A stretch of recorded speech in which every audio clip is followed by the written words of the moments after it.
असल में हमारी जो वालदा थी उनसे नहीं कभी उनकी बनी लाइफ में, तो बस उसी का खमियाजा हमने भी भुगता। गाड़ी पर बैनर लगाकर कहते रहे कि मुझे अमदाद दी जाए, तो क्या आप लोग उनके खर्चे अफोर्ड नहीं कर सकते थे? उनका लाइफ स्टाइल बहुत ज़्यादा हाई था, तो इस वजह से वो हमारे साथ कभी नहीं आए। सर उनसे हमारा कोई भी ताल्लुक नहीं है, ना ही वो हमारे अब्बू की कोई मुँह बोली बेटी हैं। वो घर में काम करने वाली थी, मासी एक, वो घर की साफ सुथराई वगैरह करती थी। आपके इल्म में था कि एक खातून जो है वो नौकरानी खुद को मुँह बोली बेटी डिक्लेयर कर रही है? बिस्मिल्लाहिर्रहमानिर्रहीम, अस्सलाम वालेकुम, मैं हूँ उमर चीमा और आप देख रहे हैं दस्तक टीवी। इस वक्त माजिद जहांगीर साहब की वफ़ात के बाद जिस अस्पताल में उनकी लाश मौजूद है उसके बाहर मौजूद हूँ। उनकी बड़ी बेटी इस वक्त मेरे साथ मौजूद है, इनसे गुफ्तगू करते हैं। अस्सलाम वालेकुम। वालेकुम अस्सलाम। ये बताइएगा कि वो अपनी ज़िंदगी में उन्होंने जितने भी इंटरव्यूज़ दिए उसमें उन्होंने कहा कि मेरी तो कोई औलाद ही नहीं है, तो क्या कोई नाराज़गी थी आपसे या क्या वजह थी? बस सर नाराज़गी हमसे तो कुछ भी नहीं थी उनकी। असल में हमारी जो वालदा थी उनसे नहीं कभी उनकी बनी लाइफ में, तो बस उसी का खमियाजा हमने भी भुगता औलादों ने। तो इसी वजह से वो हमसे नहीं मिलते थे, क्योंकि हम अपनी वालदा के साथ रहते थे। अलहदगी हो गई थी? नहीं सर, अलहदगी तो नहीं हुई थी। कोई भी ऐसी ऑफिशियली कोई ऐसा नहीं था कि हमारी वालदा को उन्होंने कोई डिवोर्स दे दिया हो या कोई अलहदगी हो गई हो। ठीक है, बस वो अपनी सेकंड वाइफ के साथ रहते थे। माजिद जहांगीर साहब का ताल्लुक शहर लाहौर से ही था और आपकी वालिदा का ताल्लुक शहर कराची से था? नहीं सर, हमारे वालिद का ताल्लुक भी शहर कराची से ही था और वो कराची में ही रिहाइश पजीर थे। ठीक है, और मेरी वालदा के साथ वो कराची में ही रहते थे। ठीक है, हम सब बहन भाई कराची की ही जाए पैदाइश है। ठीक है, लाहौर तो वो अभी शिफ्ट हो गए थे, कुछ साल ही हुए थे जो लाहौर यहाँ शिफ्ट हो गए थे जब उनको फालिज हुआ था। सही। तो वो अक्सर कहा करते थे कि कराची वाले बड़े बेवफा हैं, उसकी वजह यही थी क्या?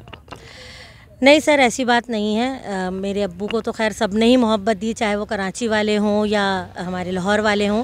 अल्लाह का शुक्र है, बाहर इंटरनेशनल लेवल पे भी सब ने ही मेरे अब्बू की हौसला अफजाई की और हमेशा उनको प्यार मोहब्बत से पहचाना है। बस उनका था कि वो एक अलग लाइफ स्टाइल था उनका, अलग रहना चाहते थे। और ये कि कराची में ज़्यादातर लोग हमें जानते थे कि माजिद साहब के जो हैं वो औलाद हैं, बच्चे हैं उनके, लेकिन वो अक्सर इंटरव्यूज़ में यही कहते थे कि मेरी कोई औलाद नहीं है। तो उसी चीज़ को मद्देनज़र रखते हुए शायद उन्होंने ये डिसीजन लिया कि मैं लाहौर शिफ्ट हो जाऊँ, क्योंकि लाहौर में ऐसे हमें बेसिकली कोई जानता नहीं है। ठीक है, तो वो जो लोगों से अमदाद करते रहे, गाड़ी पर बैनर लगाकर कहते रहे कि मुझे अमदाद दी जाए, तो क्या आप लोग उनके खर्चे अफोर्ड नहीं कर सकते थे?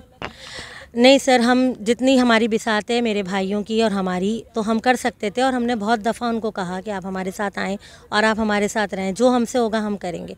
लेकिन ये कि उनका लाइफ स्टाइल बहुत ज़्यादा हाई था, तो इस वजह से वो हमारे साथ कभी नहीं आए। और उन्होंने हमेशा हमें भी गुप रखा कि नहीं मेरी कोई औलाद नहीं है। ज़ाहिर अगर वो शो कर देते तो फिर ज़ाहिर सी बात है उनकी कोई इमदाद ही नहीं करता। तो वो एक खातून थी, वो कहती थी मैं उनकी मुँह बेली बेटी हूँ, उनका आपसे क्या ताल्लुक है? आपके ख़ानदान से उनका क्या ताल्लुक? सर उनसे हमारा कोई भी ताल्लुक नहीं है, ना ही वो हमारे अब्बू की कोई मुँह बोली बेटी हैं। वो घर में काम करने वाली थी, मासी एक।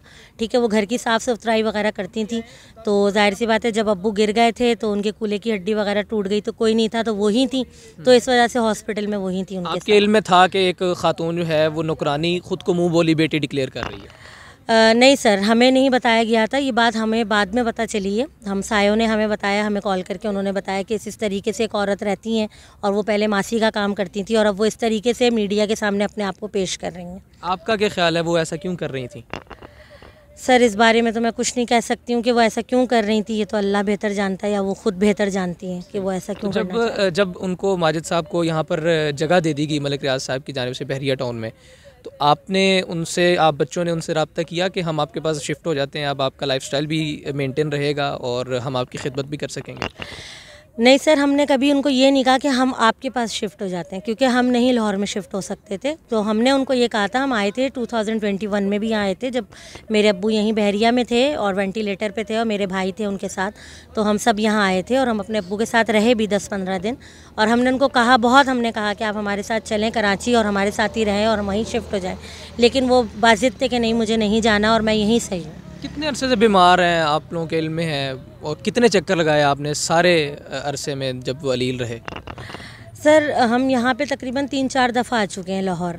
ठीक है, और अब समझे इंतकाल पे अब आए हैं हम यहाँ पे।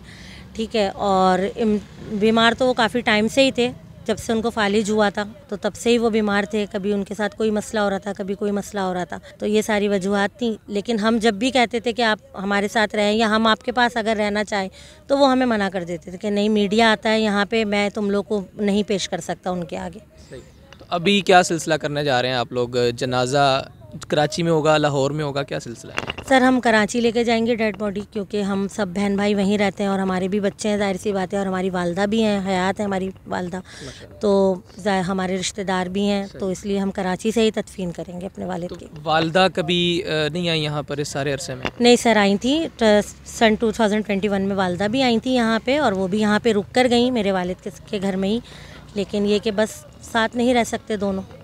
अब खातून वो जो मुंह बोली बेटी बनी हुई थी उसका क्या किया, चली गई वो? जी सर, वो चली गई हैं, वो अपने गांव से जहाँ से वो आई थी वो वहाँ चली गई हैं। असल में मेरे वालिद के कोई ड्राइवर थे पहले, काफ़ी टाइम पहले, तो वो उनकी जो थी अहलिया थी वो, ठीक है, तो उनके ड्राइवर की तो डेथ हो चुकी थी, तो वो बेवा थी, तो उनका कोई था नहीं रहने का कोई भी ठिकाना, तो उन्होंने मेरे अब्बू को कहा कि मैं आपकी खिदमत करूँगी, आपके घर में मुझे चाहिए जगह, तो मेरे अब्बू ने कहा सही है आप रह लें मेरे साथ, मुझे भी ज़रूरत है किसी एक की।